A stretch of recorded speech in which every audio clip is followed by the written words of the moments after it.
Hello. Today I'm joined by Dr. Chase Cunningham, also known as Dr. Zero Trust, because he is probably one of the most influential authorities on all things ZT. Chase created the Zero Trust Extended Ecosystem Framework while at Forrester. He's been steeped in the federal government for many years. He's authored Cyber Warfare, Truth Tactics and Strategies, and he recently authored a fictional cybersecurity related novel called gAbriel. So Chase, welcome. Thanks for joining us today. Congrats on the book launch. Do you want to give it a quick plug? Yeah, thanks. You actually are one of the first people that's gotten the title right. I've had people go C:/gAbriel. It's like, no, the title is gAbriel. That's a C prompt. So it's supposed to be a computer thing, but yeah. It comes out October 5th, and fingers crossed it gets some people interested in cyber. Awesome. Yeah, no, go check that out. Where can people find it? It's on Amazon right now mainly, and if somebody wants a direct copy, they can always get a hold of me and I'll hook them up. Awesome. Well, so the real reason we brought you into today, Chase, is to kind of break down the 2021 Zero Trust Market Dynamics Survey data that you pulled together. And the plan is just really to kind of pick your brain on some of the survey results that we saw there. So if you wouldn't mind, could you just do us a quick favor and level set on, what this research was, what we were looking to glean from it, and why you put it together? Yeah, so I really wanted to do this just because I felt like even when I was working at an analyst firm that there was still a little bit of vendor influence on the sort of market analysis that we did. Mm-hmm. And I mean, that's fine. That's just how the market works. But I happen to be in a position where I could do a totally non-biased, non-vendor, non-partisan study. It got about 1,300 responses from people all over the world. And it was really good to get what I consider to be kind of one of the first real ground truths analysis with a lot of data points on what Zero Trust is as it stands right now in 2021. No, that's awesome. So if you wouldn't mind, let's kind of jump into some of those results here. We can start talking about what we're calling the driving forces of Zero Trust that we saw out of the data itself. What we noticed is that a huge majority of the respondents, they indicated that their companies, they see Zero Trust as a necessary strategy, and they look at it as being, a more proactive cybersecurity strategy with the ability to combat sophisticated threats. So how do you think over the past 12, 18 months, you've had the executive order, the influence of the pandemic, a handful of, highly publicized breaches? What's the perspective of Zero Trust, and how has it changed in the market over the course of the 12 to 18 months?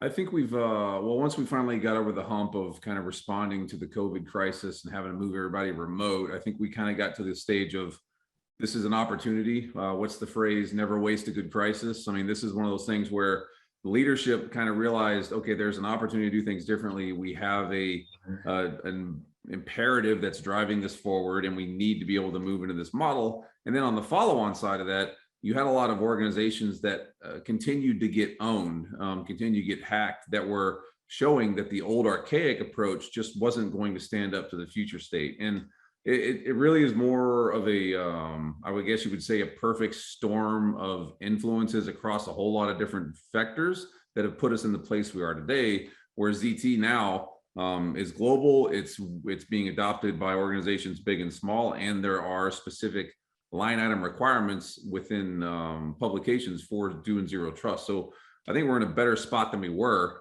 It continues to evolve, though. Yeah, no, I absolutely agree. And I think we see that on our side as well, is that, it used to be Zero Trust was a afterthought to a remote access problem they needed to solve. And now it's coming to the table with, we've got a Zero Trust imperative or a Zero Trust project that we need to plan for. And how can we think about this more strategically versus, one use case at a time.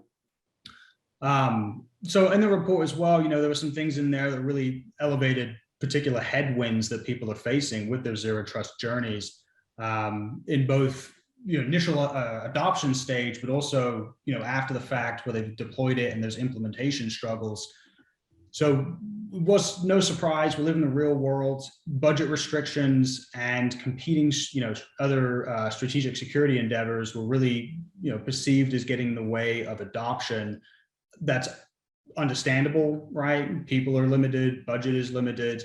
What's the guidance that you would give to somebody to help them articulate the value of zero trust to their organization so that they could maybe, reallocate budget, find line items, or persuade, executive leadership that this is an imperative. Like, and then how do you take that and kickstart the zero trust journey off?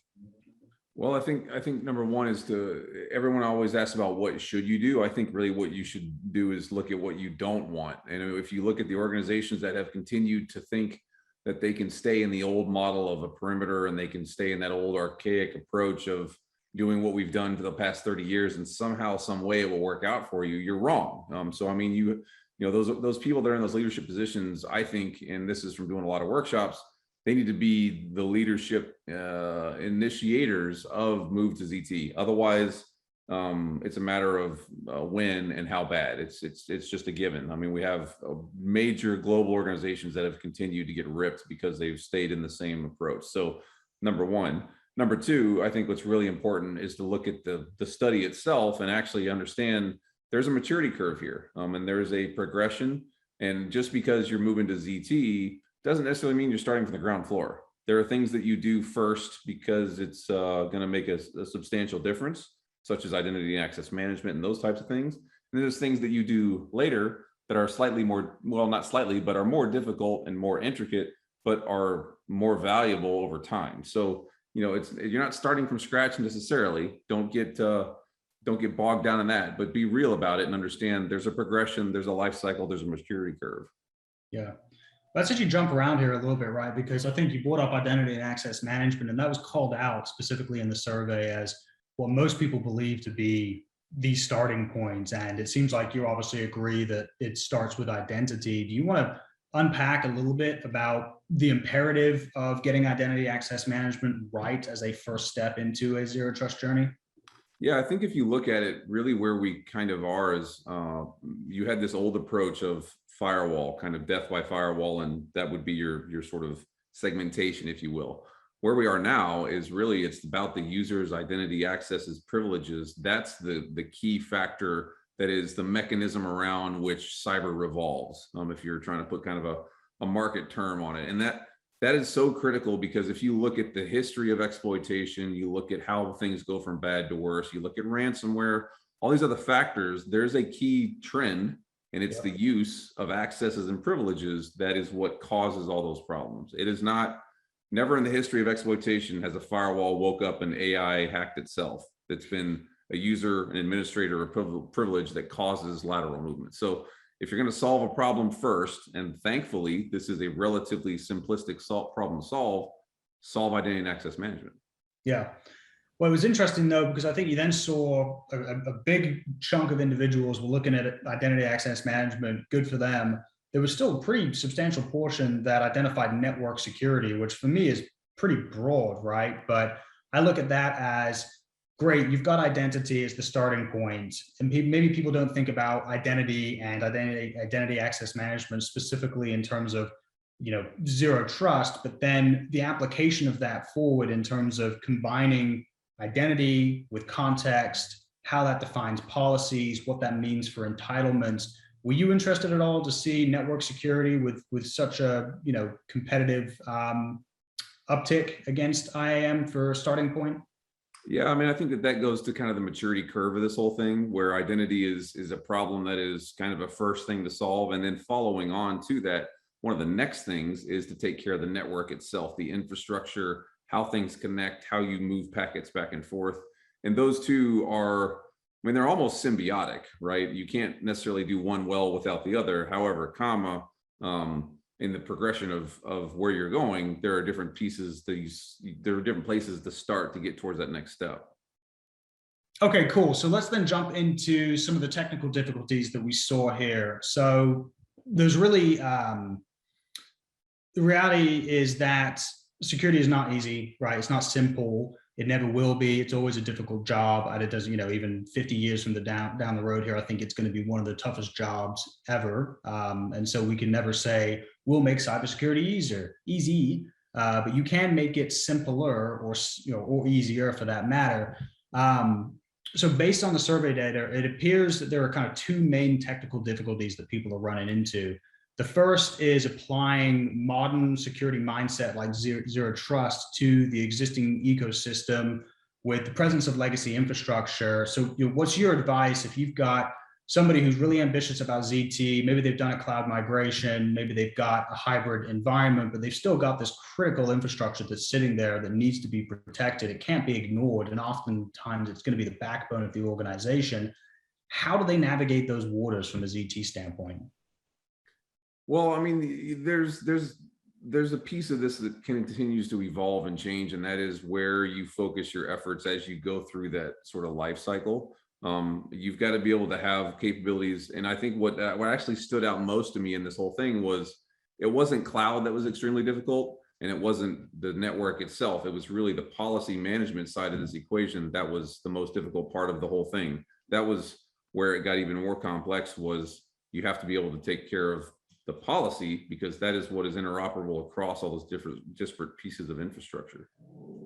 Well, I think to that note, I think I just heard your dog growling.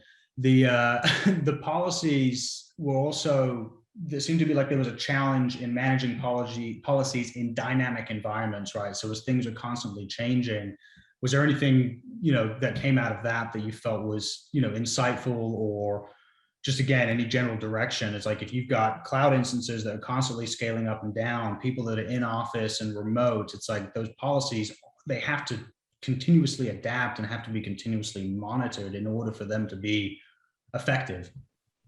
Yeah, I mean, visibility is absolutely key here. Command and control, and being, I like to, I mean, I wrote a book on cyber warfare. Like, I like to think about things from the perspective of kind of a battlefield commander, right? Like, if cyberspace is my battlefield, how do I control that battlefield? Well, I've got to have good visibility. So I want to be up on top of the hill. I want to see as much as possible. And then I want to be able to direct assets to, combat threats where they are most likely to occur. Not just because I kind of think that it might happen, because that's like you said, that's a guessing game that you'll never get right.